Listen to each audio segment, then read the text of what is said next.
Assalamualaikum warahmatullahi wabarakatuh.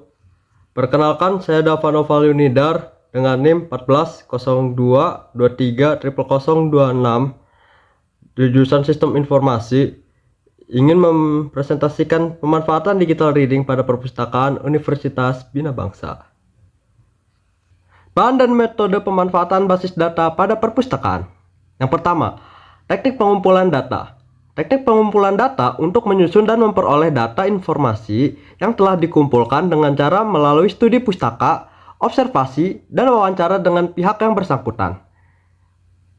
Yang kedua, teknik pengembangan basis data. Menggunakan metode waterfall. Metode waterfall adalah pendekatan sistematis untuk pengembangan perangkat lunak yang berkelanjutan. Yang ketiga, analisa kebutuhan basis data. Kebutuhan basis data yang tidak berbayar dan dapat dikelola dengan baik sangat dibutuhkan oleh perpustakaan, mengingat perpustakaan merupakan unit non-profit. Yang keempat, perancangan dan desain basis data Entity Relationship Diagram (ERD) yang menggunakan untuk mendesain dalam basis data yang menunjukkan secara detail hubungan antara objek dari entitas dan atributnya. Yang kelima, pengujian database dengan mengimplementasikan MySQL. MySQL adalah suatu perangkat lunak yang dapat diklasifikasikan sebagai sistem manajemen basis data. Pengelolaan perpustakaan digital. Pengembangan dunia perpustakaan didorong oleh kemajuan teknologi informasi, mulai dari perpustakaan tradisional tanpa katalog hingga perpustakaan digital yang memanfaatkan internet.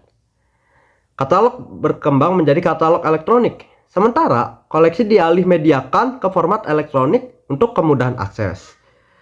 Manajemen perpustakaan semakin kompleks, memunculkan kebutuhan akan teknologi informasi untuk otomatisasi bisnis proses yang dikenalkan sebagai sistem otomasi perpustakaan. Proses pengelolaan perpustakaan digital. Pengelolaan dokumen elektronik. Pengelolaan dokumen elektronik memerlukan teknik khusus yang memiliki perbedaan dengan pengelolaan dokumen tercetak. Proses digitalisasi dokumen. Proses perubahan dari dokumen tercetak, printed dokumen menjadi dokumen elektronik sering disebut dengan proses digitalisasi dokumen. Proses penyimpanan. Pada tahap ini dilakukan proses penyimpanan, di mana termasuk di dalamnya adalah pemasukan data, data entry, editing, membuat teks, dan klasifikasi berdasarkan subjek dari dokumen. Proses pengaksesan dan pencarian kembali dokumen. Inti dari proses ini adalah bagaimana kita dapat melakukan kembali pencarian terhadap dokumen yang telah kita simpan.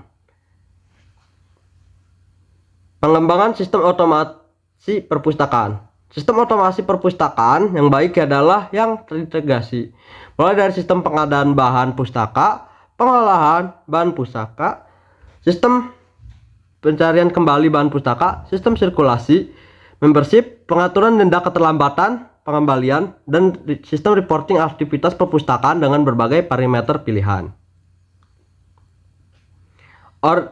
Autentikasi sistem. Sistem akan melakukan pengecekan apakah username dan password yang dimasukkan adalah sesuai dengan yang ada di database. Menu utama. Menampilkan berbagai menu pengadaan, pengolahan, penelusuran, anggota, dan sirkulasi. Katalog peraturan, administrasi dan security. Administrasi security dan pembatasan akses. Fitur ini mengakomodasi fungsi untuk menangani pembatasan dengan wewenang user, pengelompokan user, dan beri user ID serta password. Pengadaan barang dan pustaka. Fitur ini mengakomodasi fungsi untuk pencatatan permintaan, pemesanan, dan berbagai bahan pustaka, serta penerimaan dan laporan reporting pada proses pengadaan. Pengolahan bahan pustaka, penelusuran atau pencarian kembali koleksi yang telah disimpan adalah suatu hal yang penting dalam dunia perpustakaan. Manajemen anggota dan sirkulasi. Ini termasuk jantungnya sistem informasi otomatisasi perpustakaan. Karena sesungguhnya disinilah banyak kegiatan manual yang digantikan oleh komputer dengan jalan mengotomatisasinya. Pelaporan, reporting. Sistem reporting yang mudah dimulakan pengusaha, yang mudah pengelola perpustakaan untuk bekerja lebih cepat, di mana Laporan dan rekap dapat dibuat secara otomatis sesuai dengan parameter yang dapat kita atur. Keunggulan dan kelemahan perpustakaan digital. Perpustakaan digital memiliki banyak keunggulan dan kekurangan yang memengaruhi cara kita mengakses dan berinteraksi dengan data. Di sisi lain, perpustakaan digital menawarkan aksesibilitas dan kemudahan yang tidak tertandingi. Dengan memahami kelebihan dan kekurangan perpustakaan digital, pengguna dapat menggunakan keputusan yang tepat dan memanfaatkan manfaatnya sambil tetap menyadari keterbatasannya. Keunggulan perpustakaan digital. Yang pertama, kenyamanan dan aksesibilitas yang tidak tertandingi. Perpustakaan digital memiliki kenyamanan dan aksesibilitas yang belum pernah ada sebelumnya, yang merupakan salah satu keuntungan yang paling penting. Yang kedua, tidak ada batasan fisik. Kemampuan untuk melampaui batas adalah keunggulan utama perpustakaan digital. Perpustakaan digital dapat diakses di mana saja. Yang ketiga, koneksi yang luas.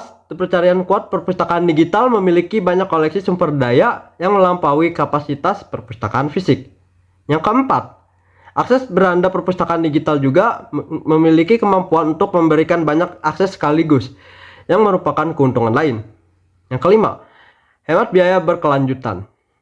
Perpustakaan digital adalah solusi murah bagi individu dan lembaga karena dapat mengurangi kebutuhan akan ruang penyimpanan fisik yang besar untuk buku. Kelemahan perpustakaan digital. Yang pertama, hak cipta. Perpustakaan digital memiliki masalah hak cipta yang kompleks, yang merupakan salah satu kekurangan mereka. Pembatasan hak cipta dan perjanjian lisensi seringkali menyertai sumber daya digital. Yang kedua, biaya awal yang tinggi. Infrastruktur perpustakaan digital biasanya sangat mahal, yang mencakup perangkat keras, perangkat lunak, dan penyewaan sirkuit komunikasi. Yang ketiga, kecepatan akses. Dengan semakin banyak komputer yang terhubung ke internet, kecepatan akses secara bertahap menurun.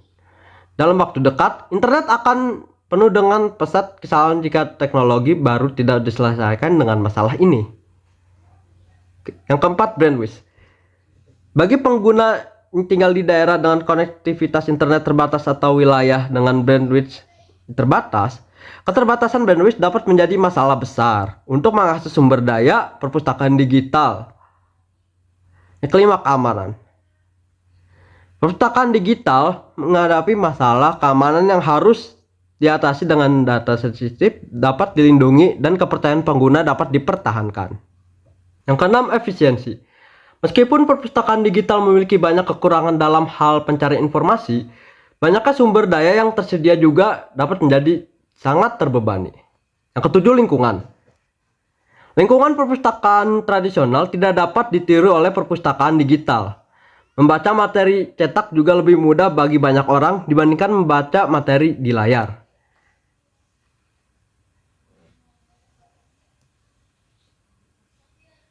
Contoh pemanfaatan basis data dalam perpustakaan digital.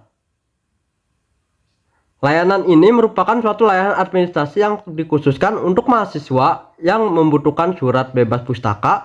Surat ini dibutuhkan untuk pengambilan beberapa kepentingan perkuliahan seperti ijazah, sidang, pindah universitas, dan lainnya. OPSC. OPSC adalah sebuah aplikasi yang mempunyai manfaat pengecekan koleksi dalam perpustakaan. Mahasiswa dibantu dalam aplikasi ini untuk melihat apakah ada buku yang sedang dicari dalam perpustakaan. Repository. Repository dikelola oleh pihak perpustakaan sebagai bentuk pelayanan dan kemudahan bagi para mahasiswa dalam pengumpulan, mengelola, serta menginformasi karya dari para mahasiswa. Implementasi metode basis data terdistribusi untuk pengelolaan data perpustakaan berbasis web. Hasil implementasi. Hasil implementasi pengelolaan data perpustakaan berbasis web dengan cara metode basis data terdistribusi diantaranya adalah untuk menentukan pemesanan, peminjaman, pengembalian, dan denda koleksi buku. Selain itu juga menentukan identifikasi kode koleksi pustaka dan kode anggota. Pemesanan terkait dengan koleksi buku, anggota dapat dilakukan pemesanan berdasarkan nomor kode anggota peminjaman. Untuk koleksi peminjaman, pustaka tidak dapat dilakukan di mana peminjaman koleksi buku berdasarkan nomor kode yang terdapat pada koleksi buku dan anggota. Kesimpulan materi kali ini adalah ada beberapa kemungkinan di masa depan koleksi perpustakaan bisa jadi bukan lagi berwujud buku-buku. Layanan pun semakin berkembang. Layanan siap antar dan layanan online menjadi penting diimplementasikan untuk selalu menemani pelanggannya, sehingga aktivitas perpustakaan semakin semarak dan penuh keceriaan. Sudah saatnya perpustakaan menyebut masa depan yang serba digital. Segala aktivitas layaknya mengarah pada penerapan teknologi yang tercipta untuk pemanfaatan daya gunakan. Tentunya dengan tahap memperhatikan faktor pemanfaatan, penerapan teknologi informasi di perpustakaan akan membawa bermanfaat layanan informasi yang berkualitas. Tentunya yang diimplementasikan adalah layanan informasi tidak lagi terbatas ruang dan waktu. Kapan dan di mana saja, perpustakaan siap menemani serta memuaskan pelanggannya.